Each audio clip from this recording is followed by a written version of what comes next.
തൻ്റെ സ്വത്തെല്ലാം ദൂർത്തടിച്ച് മടങ്ങി വരുന്ന മകൻ അവനെ പിതാവ് ചേർത്തുകൊള്ളുന്നു. അവൻ ആഗ്രഹിച്ചത് എന്നെ ഒരു ദാസനായിട്ടെങ്കിലും കരുതിയാൽ മതി എന്നാണ്. പക്ഷെ അവനെ പിതാവ് പുത്രത്വത്തിൽ തന്നെ യഥാസ്ഥാനപ്പെടുത്തുന്നു. എന്ന് പറഞ്ഞാൽ പുതിയ അങ്കി കൊടുക്കുന്നു, കയ്യിൽ മോതിരമിടുന്നു, കാലിൽ ചെരുപ്പിട്ട് കൊടുക്കുന്നു, അവന് വേണ്ടി വിരുന്നൊരുക്കുന്നു, പാട്ടും ഡാൻസ് ഒക്കെ വെച്ച് ആഘോഷിക്കുന്നു. ചിലർക്കെങ്കിലും ഒരു ഇഷ്ടക്കേട് തോന്നും, അത് ശരിയാണോ? പക്ഷെ ദൈവം അങ്ങനെയാണ്. കാരണം അവൻ്റെ മനസ്സിങ്ങനെയാണ്. അപ്പാന്ന് വിളിച്ചോണ്ട് അവൻ പറയണം, അപ്പാ അങ്ങടെ മകനെന്ന് വിളിക്കപ്പെടാനുള്ള യോഗ്യത എനിക്കില്ല.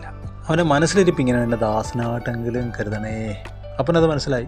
ഇനി നീ പുത്രനായിട്ടിരുന്നാൽ അത് അനുഗ്രഹമാണ്. മോശയെ വിളിച്ച് ദൈവം. മോശ പറഞ്ഞു, കാര്യമെല്ലാം കൊള്ളാം, വേറെ ആരെങ്കിലും അന്വേഷിച്ചോ, എനിക്ക് വയ്യ. കർത്താവ് പറഞ്ഞു, ഇവനാണ് ബെസ്റ്റ്.